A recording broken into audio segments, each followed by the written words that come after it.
Shalom Uvracha, aujourd'hui le passage du Aleph Elul, le premier Elul, Siman Yud, 10e chapitre de Igeret HaKodesh. Edrosh Shalom Vechaim, l'Admour Azaken commence cette correspondance, cette lettre, en passant le bonjour.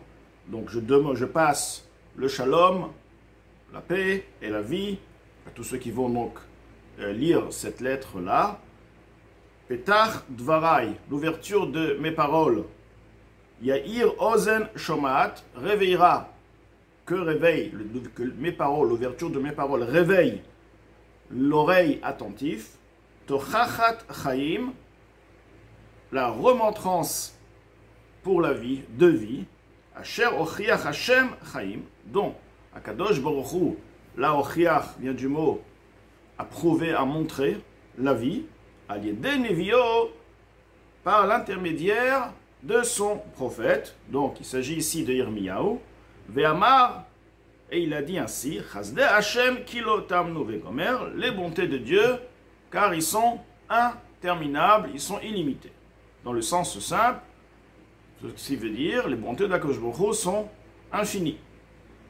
Ve'omar kilo tamu.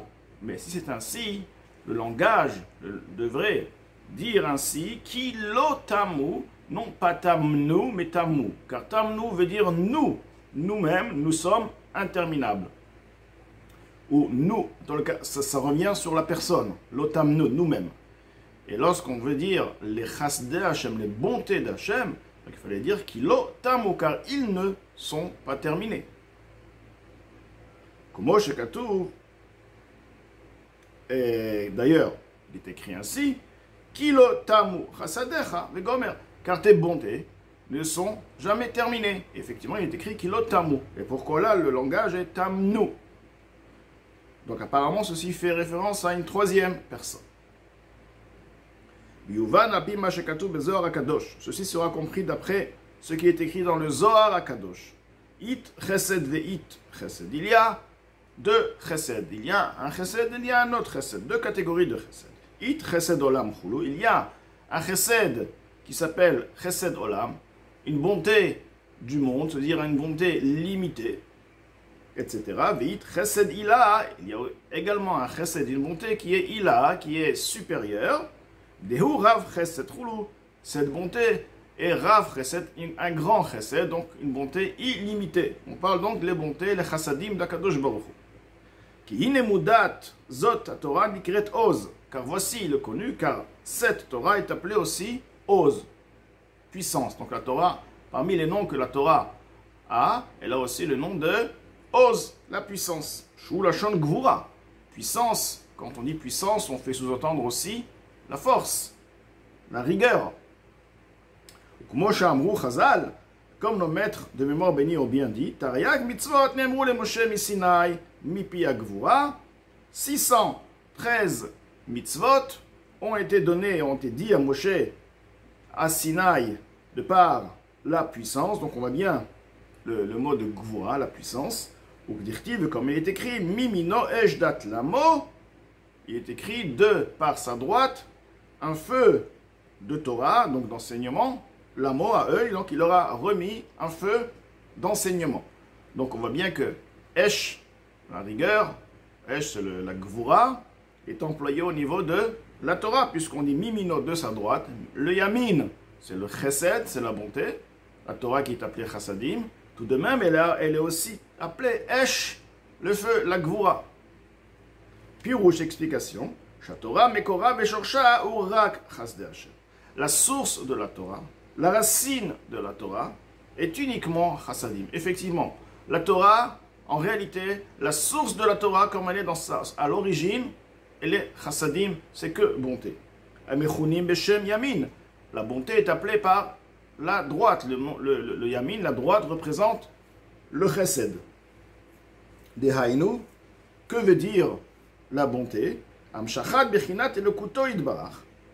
L'influence de sa divinité bénie, veha'ara, me'or ensof baruchu, et une lueur, un rayon de par le niveau du ensof, de l'infini béni il est, et la olamot, elyonim et tartonim, cette influence va se diriger vers le monde supérieur, vers les mondes inférieurs, Adam, Amamshich Haor Alatzmo, ceci se fait par l'intermédiaire de l'être humain qui influence la lumière sur soi-même, et tout ceci se fait comment? Bekiyum Ramach Mitzvot Aseh, c'est par la réalisation des 248 mitzvot positives, Shem Ramach Evarim de Malka, ce sont les 248 membres du roi.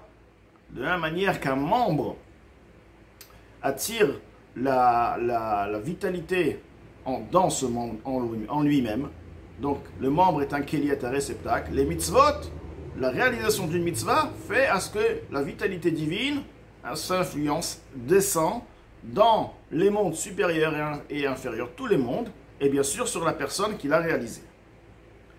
Pirouj Ramach Kelim Belvushim Lehara, donc 248, explication, 248 Kelim, réceptacles et les Vushim des habits, les Hara de cette lueur, de ce rayon, mais Or En Sof Baruchu, les Ha'ara, bon, qui a un ajout de He, mais Or En Sof Baruchu, de par la lumière infinie béni il est, car tout provient de l'origine. L'origine, c'est le En Sof. Amiloubash Bahem, qui est habillé au sein même des mitzvot. Mais Or Ze Yum Shachlo de Chilur Chimu Bechol Mitzvah Kenoda. À partir de cette mitzvah, la personne peut accéder à ressentir un Chilur Chimu, ce qui veut dire une crainte, un amour pour Akadosh Baruch Hu, la mitzvah elle-même pour lui procurer ce sentiment d'amour ou de crainte d'Akadosh Baruch Hu. Rak Sham Shachazon Itlapshat Chila, c'est uniquement que cette influence a été tout d'abord influencée, tout d'abord investie, Bemidad Gvurato Shel Akadosh Baruch Hu, dans la mesure, le niveau, l'attribut de la rigueur d'Akadosh Baruch Hu. C'est vrai que l'origine c'est Chesed, comme on vient de dire, la Torah c'est Chesed, et le Chesed c'est quoi? C'est Akadosh Baruch Hu, à travers la mitzvah, il influence de la lumière dans tous les mondes. C'est un chesed, parce que les mondes sans ça, ils n'ont pas cette lumière. Hachem, c'est une bonté qu'il fait. Mais il dit, voilà, cette bonté, je veux la faire à travers l'être humain ici-bas. Maintenant, ce chesed à l'origine qui est la Torah, donc la Torah et les mitzvot, doit passer tout d'abord pour pouvoir accéder en bas, par la rigueur. Il doit aussi s'investir dans la rigueur. C'est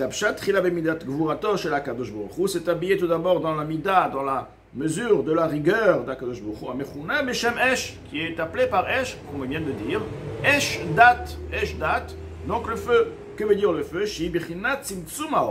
Ceci est le concept de la réduction de la lumière, la contraction de la lumière, de la vitalité, qui proviennent de par l'origine, donc, En Sof Baruch Hu, l'infini béni il est,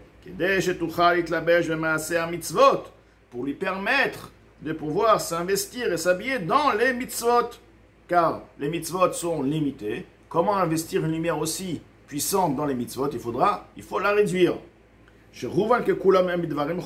Pas seulement qu'ils sont limités, ils sont aussi liés à la matière, ils sont liés au sujet matériel, qui est tzitzit, comme par exemple les tzitzit, ou tfilin, korbanot, les sacrifices, ou tzedaka. Même les mitzvot qui sont liés à la spiritualité, ce sont des mitzvot, mais liés uniquement dans le niveau spirituel de l'être humain.